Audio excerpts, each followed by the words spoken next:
universe. You know. Well, the universe is what and we the cover. waterfront. We And the covered waterfront. That's right. All right. Well, welcome to the universe. The universe that we. The intergalactic headquarters. That's right. Berkshire. You're our starship captain, aren't you? I'm something. I haven't figured out what yet. Well, Early in the morning, right? yeah. It's every morning I get up and I put on the TV at about 3 o'clock in the morning just to see if the world is still around. So, Well, listen, tell us, is it? yes, that's the only reason I'm here right now. Oh, okay. Well, I'm glad because, Let's start off with your first story, and this is a story that I've been following at the BerkshireEdge.com, and it's a story, quite frankly, as somebody who has been involved in looking at Region 1 and the education process here and what goes on across the line in New York State as well. The Massachusetts School Building Authority has rejected an application to upgrade Monument Mountain Regional High School, and one of the reasons they objected and didn't do it, from what I can gather, is they said there's far worse cases. I don't know. I mean, what's been going on with Monument Mountain seems to me to be a case that the state should take a look at very, very closely. Yes. Well, remember a few years ago we went through this same process with the state, and and I remember we were publishing pictures of barrels in the school hallways that were placed there because the roof was leaking. Now, this town did something very foolish about how long ago. They voted down it, right? They voted it down. I mean, the state was offering all this money, and there was a group of people who started a disinformation campaign and convinced people that if we voted it down, the state would give it to us anyway, which was not the case. And now, the state is not coming back, and the school's getting worse. Which is what we warned would happen. Right. And because there's a big queue for high schools across the state lining up for, not a limited, but it's not an unlimited amount of school building funds, and so we have to go back to the bottom of the queue to wait our chance for in another couple of decades, maybe. Who knows? Well, it wouldn't be bad if they explained it that way. But to say just out and out, basically imply that there's more important and more needy schools is just a wrong way to word it. I mean, a political decision that was made by some taxpayers who are under strain should not really penalize the school from at least meeting the minimum standards. Yeah, but the campaign against the school against this project to renovate the high school was really very unfortunate that occurred, because it did put us back at the bottom of the queue again. Right, and that's been how many years? I don't know. Was it like 5 or 6 years? I was going to say at least 5 or 6 years ago. Yeah. Oh no, it's more than that. It's at least 10 years. It may even be more. Well, it's one of those problems. It was before we started the Edge, and that, it was way before we started the Edge. Well, it was January of 2020. And well, then maybe. 2000, it was 2020. And December of 2018. No, but the original voting down was way before that. These were reapplications. Yeah. Yeah. Well, so we've been having a problem. I think it was sometime around 2000, in the early 2000s, that this town turned it down. Well, it's one of those things that we happen right now to have a very responsive Board of Education finally, and an administration that is extremely all of a sudden out of the blue since they came on board, this new administration, transparent. And when we used to argue with the school board and not like what the school board was doing, that had nothing, or the administration, that had nothing to do through those processes where budgets were defeated and everything like that. Anything that needed to be done for handicapped access or for making the school, those construction projects always went ahead. And I think sometimes people that get so super upset have to understand, they have to try to separate those two things, which is having a building where students can learn in safely and better, and then having a building which really is an impediment for them learning.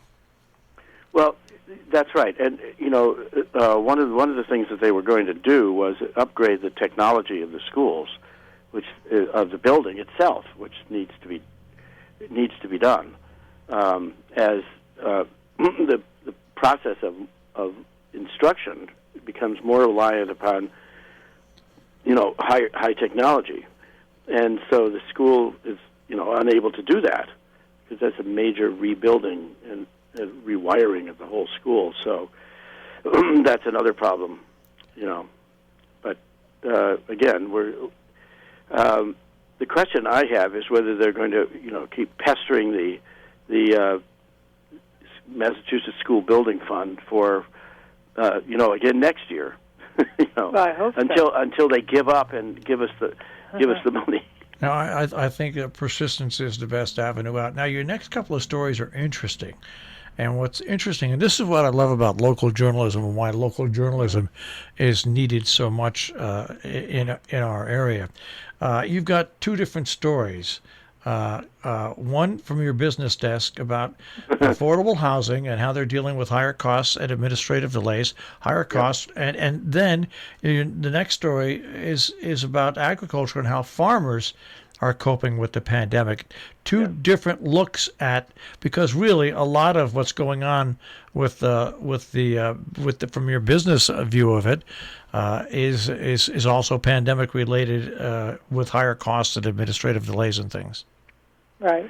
Yeah, that's of course we're going to be dealing with this for a while. Right. I mean, the despite being the rollout of all the vaccines, there are still going to be consequences for this pandemic. In any case, one of them we have a story about is affordable housing projects that are kind of on hold because of skyrocketing costs and delays. Well, they're not so much on hold, is that they're just costing a lot more. Yeah. I mean, really, these organizations that build affordable housing feel that they can't put them on hold. The need is too great. But they are becoming very expensive. Steel is up. Lumber is way up. I mean, we're up to now, between $400 and $500 a square foot to build a house, which is, which means that for $1 million you end up with a 250 square foot house, which is not a house that reflects an investment of $1 million. Right. But when there are plenty of big houses being built because there are plenty of people who made a lot of money in the stock market over the last year or two. But when we talk about the organizations like Construct in Great Barrington who are trying to build affordable housing, and you're coming up against these costs, it's really, it's devastating. And yet, we have a problem that there are lots of people buying big houses and expensive houses, but the local people, the workers, the people who service the community can't afford to live here. And so what we're going to have is a community of, expensive houses and wealthy owners and no one to do the work. That's true because a lot of businesses throughout, I know South County, Massachusetts, and here in Northwest Connecticut, adjacent Eastern New York, employees sometimes travel 45 minutes that's right. to get to work. They come from Torrington. Yeah, for example. It's amazing.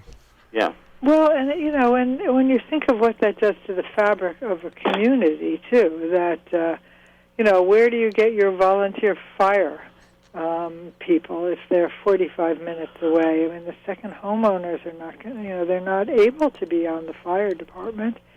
Well, that's and there's a terrible shortage of construction workers, maintenance people. Everybody who is doing either skilled or unskilled labor. So and the other thing is it leads to this kind of rancorous division in the community too. Yeah. Which is as as troublesome and as anything, because it especially in our form of government, which relies upon a town meeting. It leads the town, when you have progressive projects that come up for the town to vote on, we have to deal with this kind of resentment. That percolates in the community, and that's difficult too. And it's the resentment about why should I have to be paying high taxes to pay for schools when I don't have any children in these schools? Well, that's an interesting. And if you take the long view on housing, sooner or later, unless things change drastically throughout our entire tri-state region, there's going to be paid fire service, paid ambulance service that really even puts more of a burden on people being able to live in our communities. Mm-hmm. Yeah, that's true. I mean, it's kind of. I've always been fond of the fact that we have a volunteer fire department. There's something old-fashioned and community-centered about that. And the money it saves having those volunteer ambulance and fire squads, people really have no idea the money that it saves if they weren't there, and the lives that are saved, the cost of human life, and that's people. Sooner or later, there's got to be a reckoning so we can deal with the long-term effects of this. But then we flip over to your story on farmers, because we still have a lot of farmers in this area, and how farmers are coping with the pandemic and, of course, the monetary changes in the marketplace that they deal in. That's right. Well, this is really the flip side of the coin, because when we've got people with more disposable income, it's better for farmers because they can sell their crops at higher prices. They can, many of them are including in their lineup more processed foods, jams, jellies, pies, things that they can put a big markup on. And, and when you've got a population with a lot of disposable income, then the farmers can sell their produce for more money. And so, so this is, they have been very inventive over this past year. They've added online ordering, curbside pickup. They're selling right from their farms instead of going through other retailers or farmers markets. But they are, the farmers, I think, have come through this quite well. But it really is as a result of having people with more money to spend locally. The problems that farmers face financially, they have to be able to correctly predict what the weather's going to do with their crops. Which the weathermen never seem to be able to do. A year ahead of time, so they know what to plant in the crops and everything. But and they know which crops to buy. Yeah, that's absolutely true. Well, we had a vote here at Region 1. The budget passed yesterday. A total of 6 towns, a total of about 350 people voted out of 6 towns. And what I was saying to people on the air this morning is about 8 or 9 years ago when I ran for the Board of Education in Salisbury, and lost. But when I ran, that race alone, this is 9 years ago, drew almost 1,000 voters. And that's how many people are not showing up at the polls. Now, I know the administration this new administration has been terrific and open, and the board's been responsive, but you still wish you had more than that. That's 50 people a town. That's just terrible. No, it's terrible, right? Well, and you into our next story. Yeah, which is the elections. Yeah. Yeah. Yeah. Well, I mean that's we rely upon this town meeting form of government, in which people gather once a year to make decisions and provide direction for the select boards and the school committees. And this year has been, because of the pandemic, it's been really difficult to navigate that particular form of government. Because we don't gather. But in any case, we have town elections are coming up, and we have a big, a large number of letters, of course, from different candidates endorsing, and people endorsing various candidates, and it's kind of heartwarming actually to see the community, engage in this kind of town meeting form of government. Yes, well, and we are getting lots of letters. The reason we put this on our list is that we are getting lots of letters. We have one select board seat where the incumbent's term is up for re-election, and she is running to be re-elected, and then there are Kate Burke. Yeah, Kate Burke. And then there are at least two. Are there more than that? Two people running against her? Yep. So we are getting, and Kate Burke is in her first term. She's just completed 1 2-year term.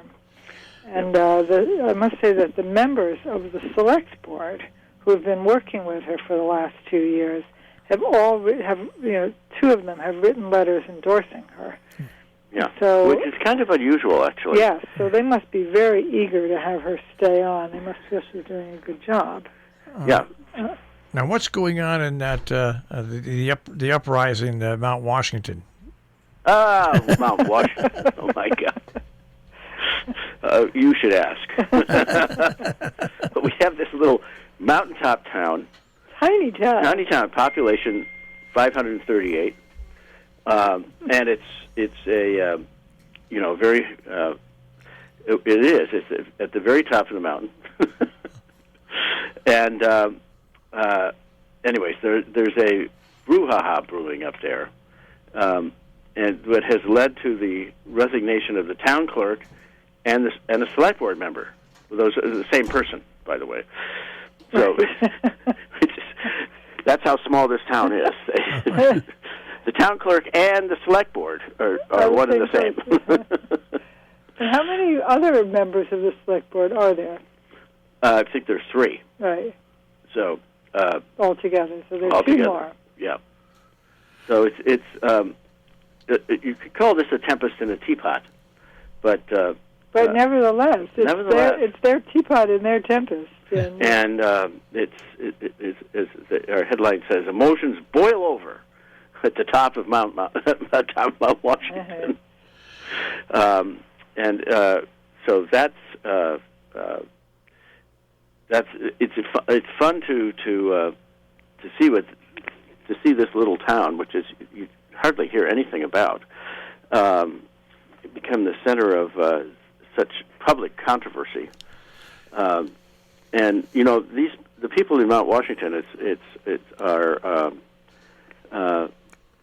they all know each other very well. It's not like there are thousands and thousands of people in town and you only know a few. This is everybody knows everybody there. Right. So this is like a family feud. It's kind of quintessential New England. All right. I want to go on to we have about 4.5 minutes left, and that is a piece from your naturalist desk. I like that naturalist desk. I like that. Well, we have different desks. Yes. You understand that. We have a business desk. We have the school, the education desk. We have the political desk, which we were just talking about. And we have, of course, right across from me is the naturals desk. And you're talking about hummingbirds. Hummingbirds, right. They're back, which is a good sign. They came flying thousands of miles to return to the Berkshires, which is, when people say, "Geez, what about what about all these out-of-towners that come and stay for the summer?" This is the avian version of that, except these people are coming from South America. And more people here are feeding hummingbirds. And, there's been a problem that has been identified in Connecticut. I don't know about Massachusetts. People not cleaning their hummingbird feeder, and hummingbirds actually getting infections in their beaks and everything like that. Oh, really? And because now so many people feed hummingbirds when they come back. So it's one of those problems. But one of the smallest birds you'll ever see, but really when you have somebody that takes a video of them and then enhances it and slows it down, they are truly amazing creatures. Truly amazing. Yeah. Oh, and they're moving so fast. And they dart around. They're quite wonderful.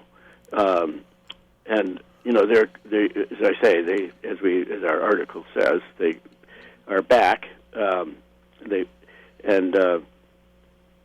follow the blooming. They follow the flowers. Yeah, absolutely. Yeah. So, anyways, welcome. I would say welcome back, hummingbirds. Yeah. They're the kind of tourists, you might say, or second homeowners that we really love. Second homeowners. That's right. Or now we're calling them not occasional. Well, there's seasonal. Seasonal residents, right? It's amazing how they fit into the ecology of the area and how important those little hummingbirds are. Yes, they are. So you guys are going to have a real busy week, and next week, by the time we speak, we'll have some results in these elections, right? That's right. Yes, they're at the beginning of June, right? Yeah.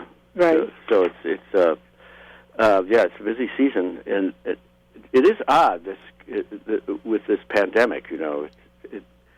It's not as it's not as companionable, let's say. Well, no, you're right, because last night with the Region 1 elections, this is the second year in a row.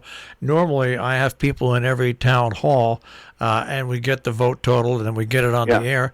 But once again, this year, no, we didn't do that. We wait, and the regions send us the information, and we put it on the next morning. But it's changed the way we cover news, especially elections and events where people vote. It has totally changed the way we have to cover. Like town meetings, town, as we say, our town meeting form of government, which is very democratic, but it does require people to come together. Yeah. And this pandemic has crippled that process. It's really a shame. All right. But we're all getting, hopefully next year we'll all be inoculated and we won't have this problem, and we'll be able to meet in public again. All right. Well, once again, to BerkshireEdge.com, not only news and information, but also your calendar of upcoming events and your magazine. Oh, yeah. Magazine coming out at the end of May, going to the printer on Friday this week. And we also will have the online calendar and our new wedding section. If you're getting married or thinking of getting married in the Berkshires, we have all the resources that you might be looking for in our new wedding section. All right, that is the BerkshireEdge.com. Guys, we'll speak to you again next week. Okay, well, have a good week, Marshall. And happy Cinco de Mayo. Oh, yes, Cinco de Mayo, yes. Oh, that's today, right. Yeah. Hola. Hola. Hola. Okay, guys, we'll speak to you next Bye. week. That is this week our look at the news and stories off of BerkshireEdge.com. That's where you can find them. And, of course, on our on-demand page, RobinHoodRadio.com. Click on on-demand. Click on the Berkshire Edge on air.